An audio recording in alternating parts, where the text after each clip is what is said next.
Shalom semuanya, senang kembali bersama dengan saudara. Dan saya berharap semuanya dalam kondisi yang luar biasa di malam minggu ya. Mestinya nih tayangnya malam minggu kalau nggak salah ya. Sehingga malam minggu sudah diberkati. Kita malam minggu sebelum istirahat malam tadarusan Alkitab dulu. Dan besok saya undang semua untuk beribadah bersama kami, live streaming. Saya mempersiapkan sebuah topik yang bagi saya memberkati saya karena ini pergumulan saya hari-hari ini. Saya akan bagikan apa yang Tuhan taruhkan di hati saya untuk dibagikan kepada saudara ya lewat firman dan juga tentu lewat apa yang saya pahami atau yang saya bisa tafsirkan dari firman yang saya gali untuk saudara. Jadi saya berharap saudara ikut ibadah. Kalau yang di Serpong saya undang untuk datang di ibadah onsite kami di apartemen Tripak lantai 1 BSD di belakang Giant BSD atau di samping Hotel Pop BSD ya. Dan kalau saudara jauh dari BSD, dari Serpong ya ikuti ibadah live streamingnya jam 11. Kalau saudara mau ibadah dulu di gerejamu ya silakan ikuti ibadah online-nya nanti setelah jam 11. Karena semua pertinggal live streamingnya kami taruh di YouTube. Nggak kami edit ya, jadi ya bisa saja saya salah ucap gitu ya. Jadi saya sengaja memang tidak gimmick atau tidak mengemasnya menjadi sesuatu yang ideal atau 100% natural saja. Mungkin saja dengan saya bisa kau dapati apa namanya salah ucap itu ya saya ingin mengatakan bahwa ya saya ini ya manusia biasa. Nah, tapi jangan langsung cap saya apa gitu, sesat atau apa kalau saya salah ucap. Coba ikuti khotbah-khotbah yang saya yang lain ya. Apakah saya ulangi kesesatan itu? Sebab kalau salah ngucap ya namanya juga orang ya, bisa kilaf dan lain hal. Tapi kalau itu terus-terusan secara sistematis saya ucapkan ya itu baru saudara bisa mengatakan saya sesat gitu ya. Jadi sama-sama kita saling memberkati ya. Sebelum kita mulai kita doa. Bapa mengucap syukur, malam hari ini kami boleh belajar lagi tadarusan Alkitab kami, ajar kami kebenaran-Mu, kami siap diberkati, haleluya, amin. Siapkan Alkitab kita saudara ya, kita akan melihat, membaca surat Roma ya, pasal yang ke-11. Allah mengerti, Allah peduli segala persoalan yang kita hadapi, tak akan pernah dibiarkannya ku bergumul sendiri, sebab Allah mengerti.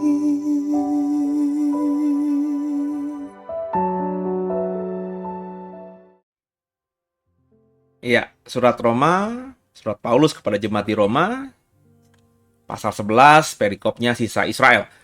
Bersama ya saudara ya, agak panjang dari 30-an ayat bersama saya. Maka aku bertanya, adakah Allah mungkin telah menolak umatnya? Sekali-kali tidak.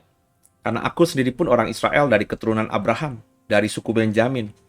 Allah tidak menolak umatnya yang dipilihnya. Ataukah kamu tidak tahu apa yang dikatakan kitab suci tentang Elia waktu ia mengadukan Israel kepada Allah?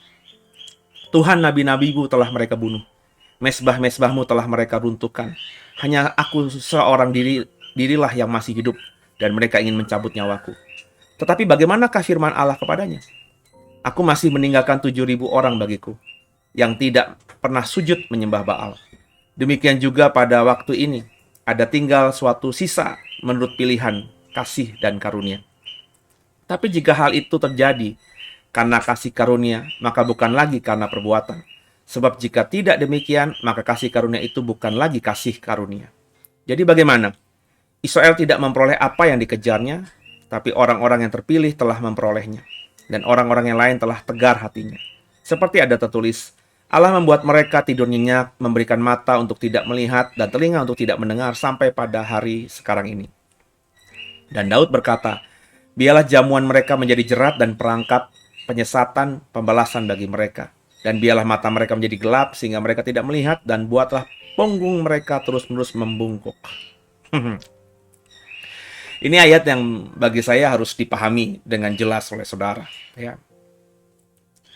Jadi memang Allah tidak mungkin menolak umatnya. Ya. Dalam hal ini Israel, ya, keturunan Abraham, Ishak dan Yakub. Allah tidak akan menolak umat pilihannya. Tapi meskipun Israel itu, ya kalau kita membaca di ayat yang kedua, Nabi Elia berkata, Tuhan, nabi-nabimu sudah dibunuh sama Israel. Mesbah-mesbah untukmu telah mereka runtuhkan.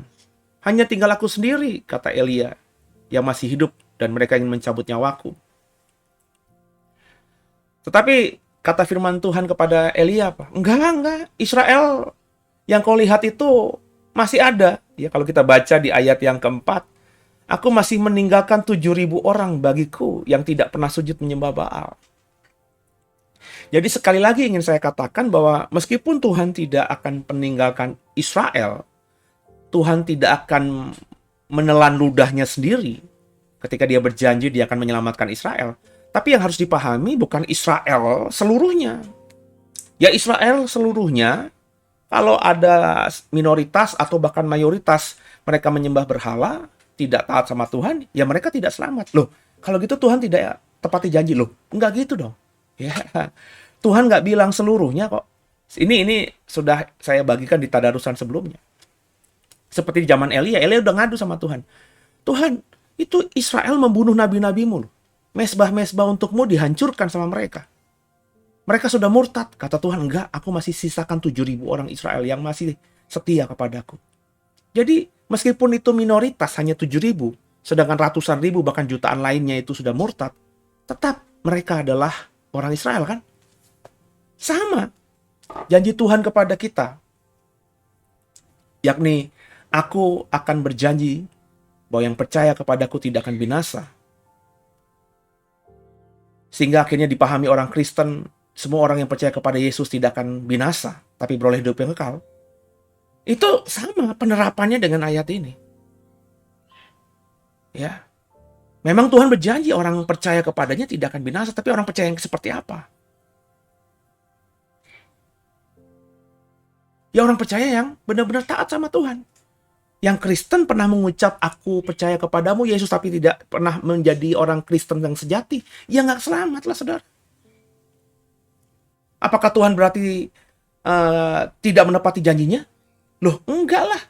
Tetap saya percaya ada orang-orang yang disebut Kristen sejati. Dan saya berharap saya dan saudara ada dalam kelompok ini.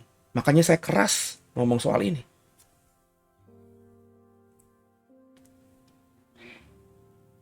Saya kepengen sungguh saudara memahami ini. Banyak orang nanti yang Kristen, beragama Kristen, nggak akan ke surga. Lalu apakah Tuhan itu ingkar janji? Enggak. Yang bilang Tuhan ingkar janji siapa? Nggak ada jaminan seperti itu, saudara. Meskipun ada Yohanes 3 ayat 16, jelas dikatakan yang percaya kepadanya. Percaya itu apa? Ya baca di perjanjian baru. Menggenapi Injil, mengabarkan Injil, siap menderita. Nah ini kan yang harus dipahami oleh kita, saudara.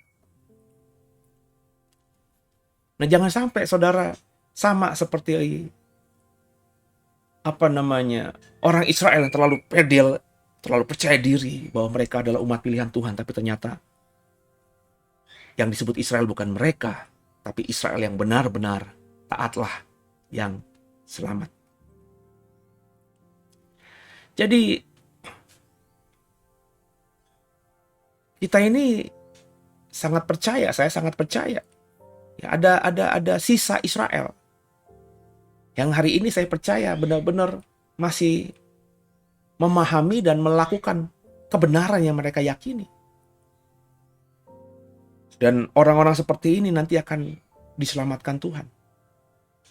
Karena Tuhan memberikan Taurat kepada mereka kan. Lalu apakah semua orang Israel sekarang ini mentaati Taurat? Enggak.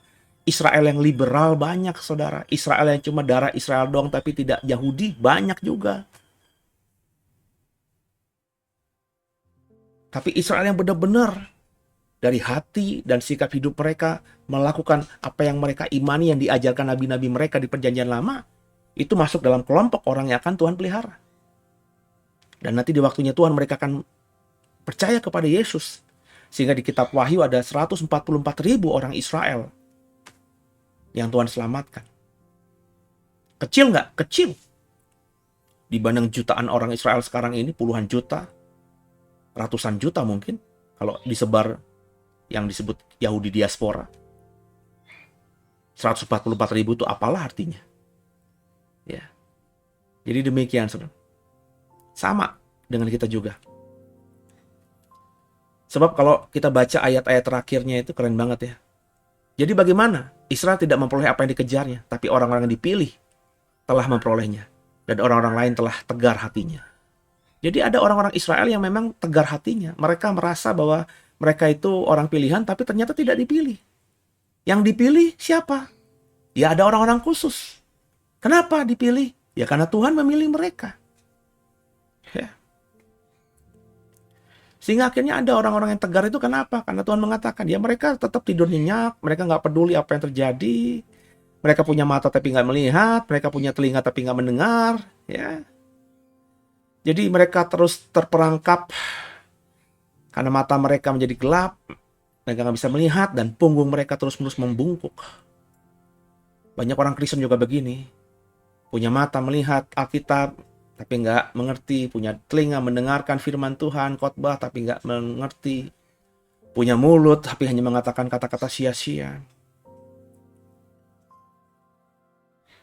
Aduh, saudara. Saya ngeri kalau ngebayangin ini. Ini yang saya mau bagikan besok, saudara, hari Minggu. Pergumulan saya sepanjang minggu ini. Ya. Jadi ikuti ya khotbah minggu saya besok, saudara ya. Saya mau bicara lebih dalam soal ini.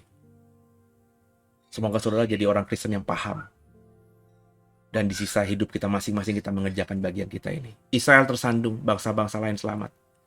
Maka aku bertanya, adakah mereka tersandung dan harus jatuh? Sekali-kali tidak. Tapi oleh pelanggaran mereka, keselamatan telah sampai kepada bangsa-bangsa lain. Supaya membuat mereka cemburu. Sebab jika pelanggaran mereka berarti kelayakan bagi dunia, dan kekurangan mereka kekayaan bagi bangsa-bangsa lain, terlebih-lebih lagi kesempurnaan mereka. Aku berkata kepada kamu, hai bangsa-bangsa bukan Yahudi, justru karena aku adalah rasul untuk bangsa-bangsa bukan Yahudi, aku menganggap hal itu kemuliaan pelayananku. Yaitu kalau aku dapat membangkitkan cemburu di dalam hati kaum sebangsaku menurut daging, dan dapat menyelamatkan beberapa orang dari mereka. Sebab jika penolakan mereka berarti perdamaian bagi dunia, dapatkah penerimaan mereka mempunyai arti lain daripada hidup dari antara orang mati? Jikalau roti sulung adalah kudus, maka seluruh adonan juga kudus. Dan jikalau akar adalah kudus, maka cabang-cabang juga kudus. Karena itu apabila beberapa cabang telah dipatahkan dan kamu sebagai tunas liar telah dicangkokkan di antaranya dan turut mendapat bagian dalam akar pohon zaitun yang penuh getah, janganlah kamu bermegah terhadap cabang-cabang itu. Jikalau kamu bermegah, ingatlah bahwa bukan kamu yang menopang akar itu, melainkan akar itu yang menopang kamu.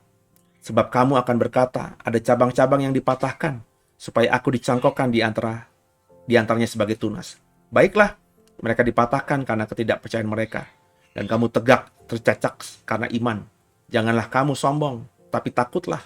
Sebab kalau Allah tidak menyayangkan cabang-cabang asli, Ia juga tidak akan menyayangkan kamu. Sebab itu perhatikanlah kemurahan Allah dan juga kekerasannya, yaitu kekerasan atas orang-orang yang telah jatuh, tapi atas kamu kemurahannya, yaitu jika kamu tetap dalam kemurahannya. Jika tidak, kamu pun akan dipotong juga. Tapi mereka pun akan dicangkokkan kembali jika mereka tidak tetap dalam ketidakpercayaan mereka. Sebab Allah berkuasa untuk mencangkokkan mereka kembali. Sebab jika kamu telah dipotong sebagai cabang dari pohon zaitun liar dan bertentangan dengan keadaanmu itu, kamu telah dicangkokkan pada pohon zaitun sejati. Terlebih lagi mereka ini, yang menurut asal mereka akan dicangkokkan pada pohon zaitun mereka sendiri. Ini gambaran Israel, saudara. Israel yang karena kekerasan hatinya akhirnya nggak selamat, nggak terpilih. Padahal mereka punya privilege, punya garis darah Abraham, Ishak, dan Yakub. Ya, mereka tidak bisa selamat karena hidup mereka yang bertentangan dengan Tuhan. Sehingga mereka tadi dipatahkan dan dibuang. Tuhan tidak menyayangkan umat pilihannya. Apalagi saudara. Jangan kita kemudian mengkotak-kotakan bahwa kita ini lebih hebat daripada Israel. Ya. Kalau kau baca baik-baik tadi Roma pasal yang ke-11, kita ini adalah carang liar, saudara. Carang zaitun liar. Yang karena carang zaitun aslinya itu dipatahkan, ya, kemudian kita tuh dicangkokkan ke dalam batang zaitun utamanya. Tapi apakah Tuhan tidak bisa kemudian ketika carang zaitun aslinya itu akhirnya jadi bagus, terus dicangkokkan kembali? Bisa, dia mampu, dia sanggup. Lalu apakah Tuhan tidak bisa, saudara dan saya sebagai carang zaitun liar yang dicangkokkan itu kemudian dipatahkannya? Bisa. Kalau carang aslinya aja bisa dipatahkan, apalagi saudara yang sekedar cangkokkan gitu. Jadi kekasih Tuhan, biji mata Tuhan, kita harus memahami ini. Kita harus mengerti ini. Ya. Sebab kita ini berpotensi dipotong Tuhan. Jadi kita yang ditempelkan, dicangkokkan ke dalam kemurahannya lewat ilustrasi pokok zaitun yang benar, ya, maka kita harus merasakan atau mengekspresikan kasih karunia ini dengan luar biasa. Kita ini selamat karena kasih karunia, saudara. Maka jangan sombong, terus jangan jadi orang yang semaunya sendiri, yang urakan gitu loh. Kristen tapi tidak pernah baca Alkitab, nggak pernah mau ibadah, nggak pernah mau doa, nggak pernah mau menyembah Tuhan, nggak pernah mau berpuasa, nggak pernah mau melakukan hal-hal yang bisa membuat diri kita semakin melekat pada Tuhan. Kita abaikan semua itu, tapi tetap beragama Kristen. Terus kau berpikir kau akan bisa masuk ke surga gitu, selamat gitu.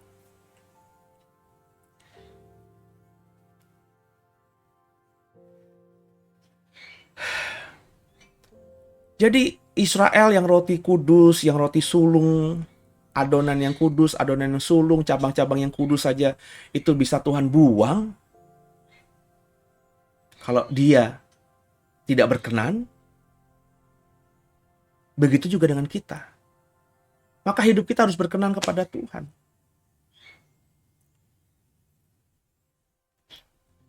Ini yang belasan tahun saya khotbahkan, saudara. Dulu di gereja lama saya termasuk orang yang keras ngomongin ini dan saya tidak disukai karena banyak pendeta di sana yang mengajarkan kasih karunia bagi saya secara kebablasan. Bahwa kalau orang sudah diberikan kasih karunia oleh Tuhan, maka kasih karunia itu akan tetap ya termaterai untuk dirinya. Salah, saudara. Kasih karunia itu tetap Tuhan berikan. Tapi nggak termaterai kepada kita selamanya. Tergantung kitanya.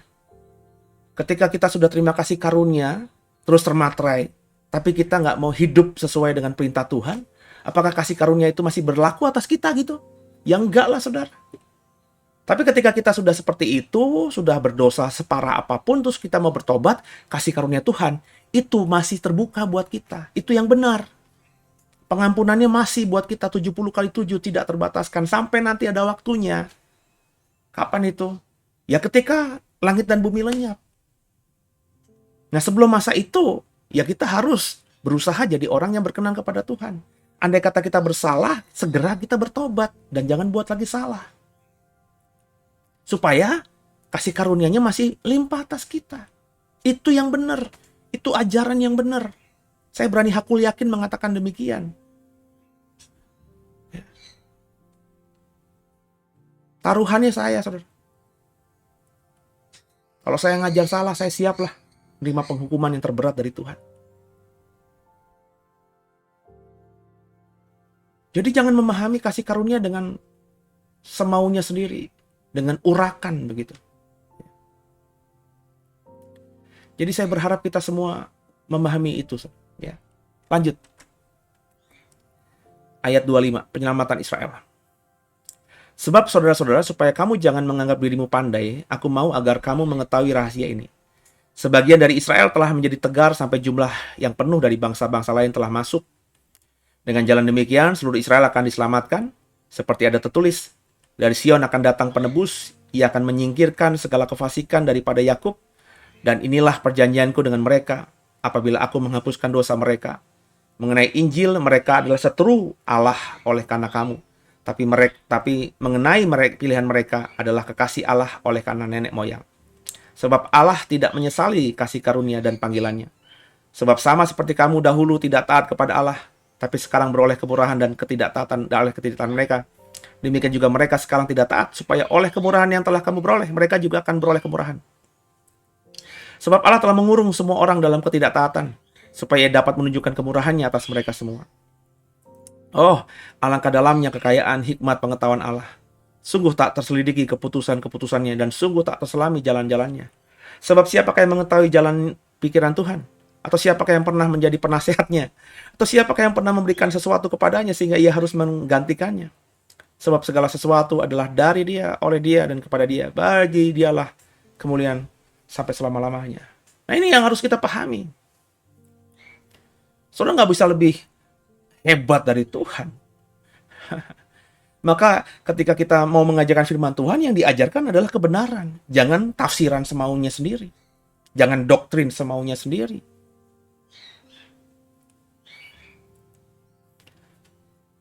Bapak, Ibu, ayat-ayat yang saya baca atau kita baca di Roma 11 ini apakah sulit? Bagi saya begitu terang benderang. Israel dibiarkan tegar supaya ada bangsa lain itu cukup jumlahnya. Itu kata Alkitab tadi di ayat yang ke-25. Supaya apa? Supaya akhirnya Israel juga diselamatkan. Ketika nanti akhirnya banyak orang di luar Israel yang terima anugerah kasih karunia Tuhan, maka orang Israel tentu nanti akan sadar akan hal itu. Kenapa? Karena semua dunia ya diizinkan Tuhan untuk apa? Untuk tidak kenal Tuhan. Ya. Mereka dikurung dengan ketidaktaatan. Mereka tidak mendapatkan kemurahan Tuhan. Sama-sama dengan Israel. Tapi bangsa-bangsa pilihan Tuhan, orang percaya, itu akan ditunggu waktunya sampai jumlahnya genap, sehingga mereka menerima kemurahan Allah. Sehingga karena dunia lainnya tidak menerima kemurahan Allah, karena mereka dikurung dengan ketidaktaatan, sedangkan orang Kristen taat total sama Tuhan, mereka bisa melihat nanti. Dan diharapkan Israel nantinya ada juga yang mau bertobat karena melihat kepercayaan kita dan anugerah kemurahan Tuhan yang limpah atas kita. Jadi dulu Israel harus jadi berkat bagi orang, sekarang kita yang harus jadi berkat bagi Israel dan juga bangsa lainnya tentunya. Makanya orang Kristen harus jadi terang dan garam dunia, Alkitab katakan. Jadi Bapak Ibu,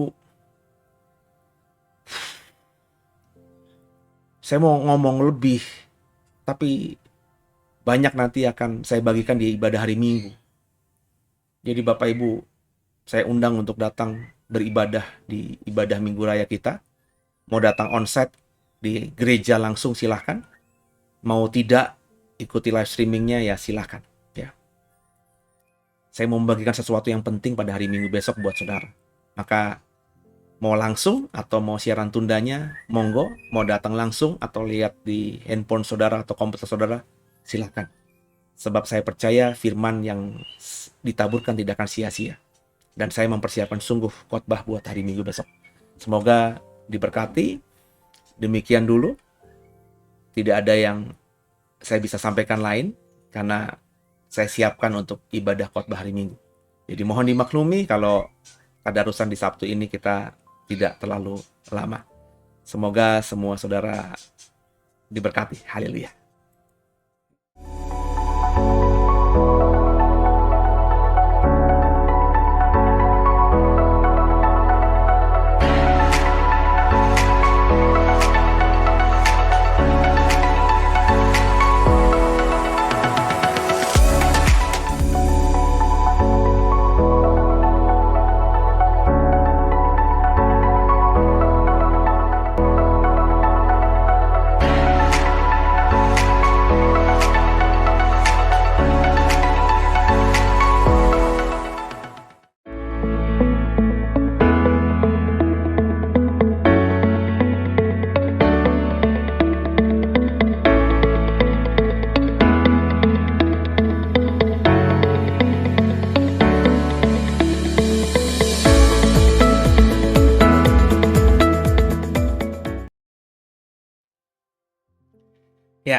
saudara ada pengumuman ya, meskipun apa namanya beberapa pengumuman sudah tidak berlaku lagi.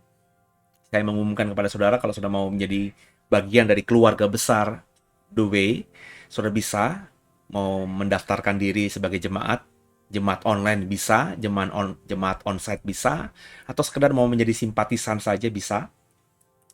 Jadi privilege-nya, keuntungan saudara kalau mau jadi bagian dari keluarga besar The Way, nanti saudara bisa isi formulirnya.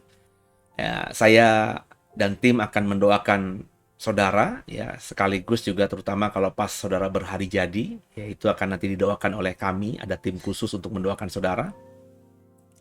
Selain itu, saudara juga nanti akan di-add di dalam WhatsApp group kami, sehingga semua program, rencana program, kegiatan apapun itu kita share-kannya di WhatsApp group gitu ya. Jadi saudara tidak akan terlewatkan lah, pasti akan dapat sesuatu yang baru nanti, informasi-informasi terupdate dari The Warriors, dari JKI The Way. Ya, jadi saya mengundang semua untuk mau berkoinonia, berkomunitas dengan kita. Nanti kalau misalnya saudara nanti menjadi jemaat, nanti misalnya saya ya, misalnya nanti sudah aman semuanya, saya mau berkunjung ke Bandung, saya akan share kepada saudara di WhatsApp group. Saya akan ke Bandung nih, kalau ada nanti yang mau bersama ngobrol, silahkan menghubungi dan lain sebagainya gitu ya. Oke, demikian. Sebelum kita selesaikan, kita tundukkan kepala. Tuhan, terima kasih buat segala-galanya. Ampuni salah dosa kami. Yesus Kristus adalah Tuhan Juru Selamat kami yang hidup, dan ke dalam tangan-Mu lah kami serahkan tubuh, jiwa, dan roh kami. Tuhan, terima kasih. Haleluya. Amin. Selamat malam semuanya. Tuhan Yesus memberkati. Haleluya.